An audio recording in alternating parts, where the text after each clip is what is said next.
لائیں کہیں کہ ہمارا رب اللہ ہے، پھر اس پر جم جائیں۔ ان پر فرشتوں کا نزول ہوتا ہے، نہ کوئی غم کرو نہ خوف، خوشیاں مناؤ جنت کی جس کا تم سے وعدہ کیا گیا تھا۔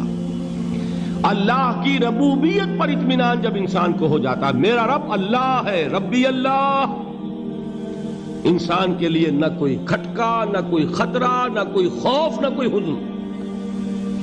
جو کچھ ہو رہا ہے کس کے اذن سے ہو رہا ہے؟ اللہ کے اذن سے۔ اللہ کے اذن کے بغیر پتہ تک نہیں ہلتا۔ یہ کوئی اندھا بہرا مادہ نہیں ہے جس سے مجھے کوئی خوف ہو۔ اندھا بھینسا چلا آ رہا ہو اس سے تو ڈرنے کا ہر انسان کو ڈرنا چاہیے، نہ معلوم کس کو ٹکر مار دے۔ لیکن نہیں، اس کائنات کو چلانے والا ایک سمیع و بصیر خدا ہے، وہ جو میرا دوست ہے، میرا ولی ہے۔ اللہ ولی الذین آمنوا یخرجہم من الظلمات الی النور۔ اللہ اہل ایمان کا ولی ہے، ساتھی ہے، پشت پناہ ہے، مددگار ہے، حمایتی ہے۔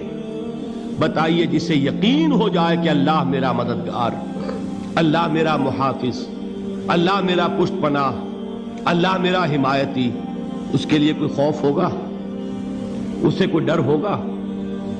میں مثال دیا کرتا ہوں ایک بہت سادہ، پنجاب کے دیہات کی۔ وہ بڑا چودھری ہے اور کوئی غریب کسان ہے۔ اس غریب کسان کے جانوروں کو ہر وقت اندیشہ ہوگا چوری کا، کوئی میری بھینس کھول کر نہ لے جائے، کوئی میرا بیل کھول کر نہ لے جائے۔ لیکن جس کے بارے میں یہ سب کو معلوم ہو کہ وہ جو بڑا چودھری ہے وہ اس کا دوست ہے، اس کی بچیا کو کوئی خوف ہوگا؟ اس کی بھینس پر کوئی ہاتھ ڈالے گا؟ اسے کوئی اندیشہ ہوگا؟ نہیں۔ کیوں؟ کہ وہ بڑا چودھری، بڑا اس کا یہاں کا سردار، جاگیردار، سب کو معلوم ہے وہ میرا دوست ہے، کوئی میرے خلاف اقدام نہیں کر سکتا۔ اس دنیا میں یہ چھوٹی سی بات اگر آپ کے دلی اطمینان اور سکون کا باعث بن سکتی ہے تو ذرا تصور کیجئے۔ میں لفظ تصور استعمال کروں گا صرف اس لیے کہ اس کا ہم جس کو کہتے ہیں ادراک اور شعور کر نہیں سکتے، اگر کے ساتھ کر سکتے۔ اگر یقین ہو کہ اللہ میرا مددگار اور یقین ہو کہ اللہ ہر آن میرے ساتھ ہے، پھر کوئی خوف؟ کس کا خوف؟ کوئی شے اللہ سے بالا تر ہے؟ کوئی قوت اس سے زیادہ طاقتور ہے؟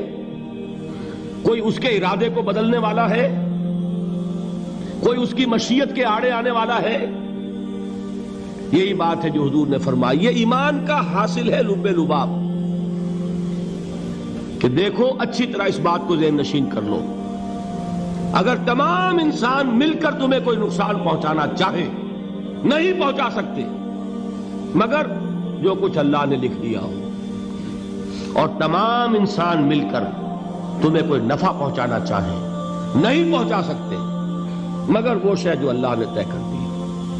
آپ پھر میں کہوں گا ذرا طاری کیجئے، اسے فرض کیجئے، اسے سوچئے۔ اگر اس حدیث پر ہمارا دل ٹھکا ہوا ہو تو کسی سے ڈر ہوگا؟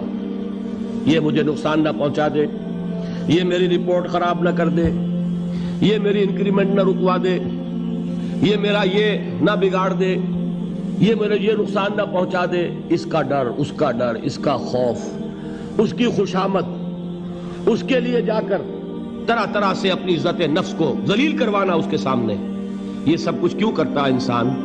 جب سمجھتا ہے کہ اس کے ہاتھ میں میرا کوئی نفع ہے، اس کے ہاتھ میں میرے لیے کوئی ضرر ہے، یہ مجھے کوئی غضب پہنچا سکتا ہے، یہ مجھے کوئی نقصان پہنچا سکتا ہے، یہ میرا کوئی کام بنا سکتا ہے، یہ میری کوئی ضرورت پوری کر سکتا ہے، اسی کا نام شرک ہے۔ جہاں آپ نے یہ سمجھا کہ غیر اللہ کے اندر کوئی طاقت موجود ہے، وہی شرک ہے۔ بتوں سے تجھ کو امیدیں، خدا سے نومیدی، مجھے بتا تو صحیح اور کافری کیا ہے؟ شرک تو یہ ہے۔ جس پر بھی تمہیں یہ خیال ہے، کلمہ ہے یہ کلمہ سوم، لا حول ولا قوت الا باللہ، ذرا اس پر دل کو کبھی اگر آپ تصور کریں، پھر فرض کریں، دل ٹھک جائے اس پر، کوئی طاقت نہیں۔ یہی بات تھی جو شیخ عبد القادر جیلانی رحمۃ اللہ علیہ نے اپنی وصیت میں اپنے بچے سے کہی.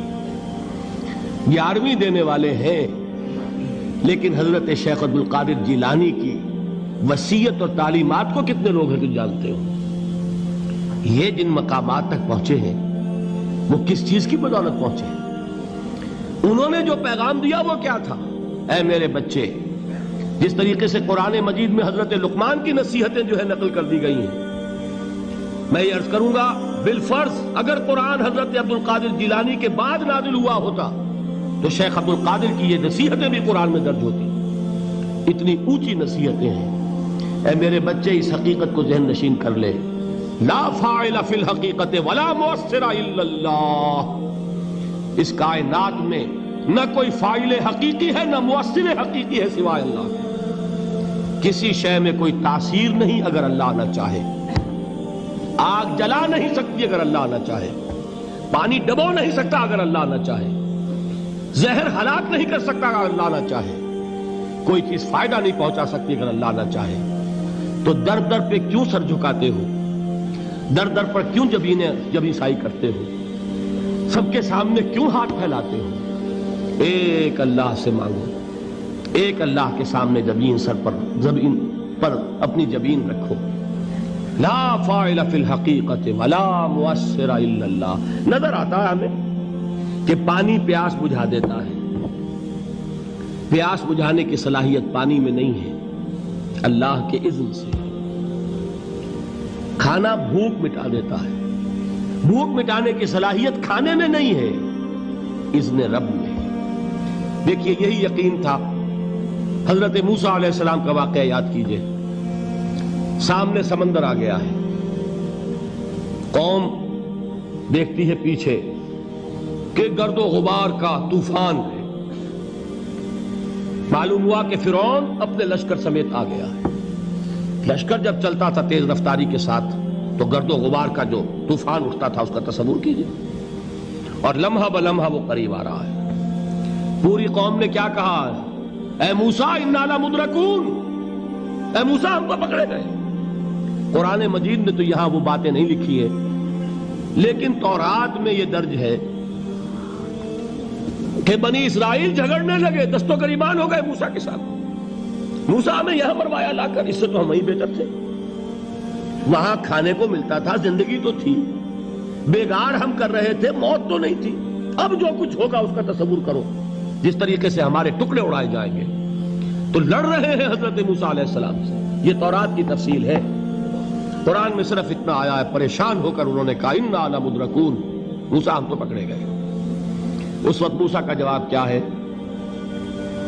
کلا ان معی ربی سیہدین. نہیں، میرے ساتھ میرا رب ہے، وہ راستہ دے گا. بتائیے کہاں راستہ نظر آ رہا ہے؟ یہ ہے ایمان بالغیب. راستہ نظر نہ آئے تب اللہ پر یقین ایمان ہے. جیب میں پیسے ہوں اور تب دل کو اطمینان ہے تو ایمان کس پر ہوا؟ پیسے پر، اللہ پر نہیں. جب وسائل و ذرائع نہ ہوں اور پھر یقین ہو کہ اللہ مسبب الاسباب ہے، وہ اسباب کا پابند نہیں ہے، وہ اسباب کا محتاج نہیں ہے، اسباب اس کے محتاج ہے. اگر یہ یقین ہے تو اللہ پر ایمان ہے. یہ نہیں ہے تو تمہارا ایمان اسباب پر ہے، وسائل پر ہے، ذرائع پر ہے، مادیات پر ہے، اللہ پر نہیں. اس وقت کہاں راستہ تھا؟ کوئی راستہ تھا؟ سمندر ہے اور ادھر سے لشکر آ گیا ہے. کلا ان معی ربی سیہدین. اب دیکھیے ایمان کہہ دینا آسان ہے، ہوا معکم اینما کنتم. جہاں کہیں بھی تم ہوتے ہو اللہ تمہارے ساتھ ہوتا ہے. لیکن اس کا یقین قائم ہو جائے تو زمین و آسمان کا فرق واقع ہو جائے.